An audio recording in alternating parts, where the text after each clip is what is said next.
ये कहानी है एक बूढ़े आदमी की, जो कि बहुत ही अच्छी मूर्तियाँ बनाया करता था। तो एक बार वो अपने गांव के लिए एक जंगल से जा रहा था, तो उसे एक बहुत ही बड़ा पत्थर दिखता है।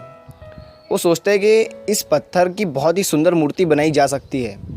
तो वह अपने औजार निकालकर उस पत्थर को तराशना शुरू कर देता है। छेनी हथौड़ी से जैसे ही उस पत्थर पर मारता है, तो उस पत्थर से आवाज़ आती है कि मुझे मत मारो, मुझे तकलीफ़ हो रही है, मुझे दर्द हो रहा है।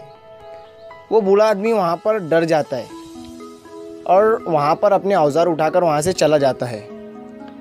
थोड़ी ही देर वो आगे जैसे ही जाता है तो उसे एक और बड़ा पत्थर से दिखता है। तो वो सोचता है कि इस पत्थर की भी बहुत ही खूबसूरत मूर्ति बनाई जा सकती है। वो अपने औजार निकालकर उस पत्थर को भी तराशना शुरू कर देता है। उस पत्थर को भी दर्द हो रहा था, उस पत्थर को भी तकलीफ़ हो रही थी, लेकिन वो पत्थर कुछ नहीं बोलता है, वो पत्थर खामोश रहता है। बूढ़ा आदमी थोड़ी देर उस पर काम करने के बाद, उस पत्थर पर काम करने के बाद एक बहुत ही खूबसूरत भगवान की मूर्ति बना देता है। बहुत ही अच्छी लगती है मूर्ति। उस मूर्ति को एक पेड़ के नीचे रखकर वहाँ से आगे चले जाता है और आगे जाने के बाद अपने गांव में पहुँच जाता है। और अपने गांव में वो जैसे ही पहुँचता है तो उसे पता चलता है कि हमारे गांव में एक बहुत ही नया मंदिर बना है, जिसमें कि भगवान की मूर्ति की ज़रूरत है। कुछ लोग उस बूढ़े आदमी के पास आते हैं और उससे कहते हैं कि तुम बहुत ही अच्छी मूर्तियाँ बनाते हो, तो हमें भी एक भगवान की अच्छी मूर्ति बना दो। तो बूढ़ा आदमी कहता है कि इसमें बनाने की ज़रूरत नहीं है, अभी मैं जंगल से आया था, तो आते वक्त मैंने एक बहुत ही खूबसूरत भगवान की मूर्ति बनाई है। तुम थोड़ी ही दूर इस रास्ते से जाओ, तुम्हें एक पेड़ के नीचे वो भगवान की मूर्ति दिख जाएंगी, उसे लाकर मंदिर में उसकी स्थापना कर दो।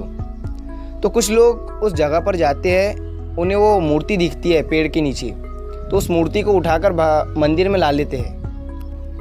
अब मूर्ति को उस मंदिर में लाने के बाद कुछ लोग कहते हैं कि मूर्ति तो आ गई, लेकिन नारियल फोड़ने के लिए एक बड़ा सा पत्थर चाहिए, जो कि हमारे गांव में इतना बड़ा पत्थर नहीं है।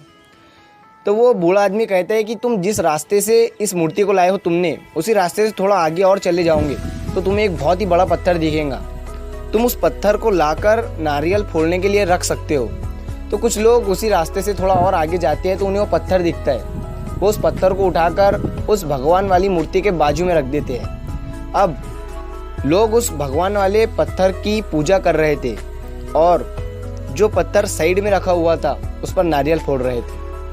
एक दिन रात के वक्त दोनों पत्थर आपस में बात कर रहे थे। जिस पर नारियल फूटते थे वो वाला पत्थर उस भगवान वाली पत्थर से कहता है कि भाई तुम्हारी ज़िंदगी कितनी अच्छी है, तुम्हें लोग पूछते हैं, तुम्हारी पूजा करते हैं, तुम पर एक से एक हार चढ़ाते हैं, तुम्हारे सामने खाने पीने को रखते हैं, लेकिन मुझे देखो, जो आता है मुझ पर नारियल फोड़ कर जाता है, सर पटक कर जाता है। तो जो भगवान वाला पत्थर था उसे हंसी आ जाती है और वो मुस्कुरा कर कहता है कि जो तकलीफ़ मैंने उस समय सहा था, अगर तुम वो सह लेते तो आज मेरी जगह तुम होते और तुम्हारी जगह मैं होता। अफसोस तुमने वो तकलीफ़ को नहीं सहा। इसी तरह हमारी ज़िंदगी में भी तकलीफ़ें हैं, प्रॉब्लम है, परेशानी है, जिसे कि हमें सहन करना है, सॉल्व करना है और ज़िंदगी में आगे बढ़ना है। देखिए, मैं ये तो नहीं कहता कि प्रॉब्लम परेशानी हमारी ज़िंदगी में नहीं होंगी, लेकिन जिस इंसान ने इन प्रॉब्लम परेशानियों से लड़ना सीख लिया वो ज़िंदगी में आगे बढ़ गए। और तकलीफ़ें है, प्रॉब्लम है, तो उसके बाद एक सुनहरा सवेरा भी है। बस हमें इंतज़ार करना है और बस ज़िंदगी में आगे बढ़ना है। उम्मीद करता हूँ ये कहानी आपको बहुत पसंद आई होंगी। अगर अच्छी लगी हो तो हमारे चैनल को सब्सक्राइब करिए और इस वीडियो को लाइक और शेयर ज़रूर करिए। मिलता हूँ मैं अगली वीडियो में एक ऐसी ही मोटिवेशनल स्टोरी के साथ।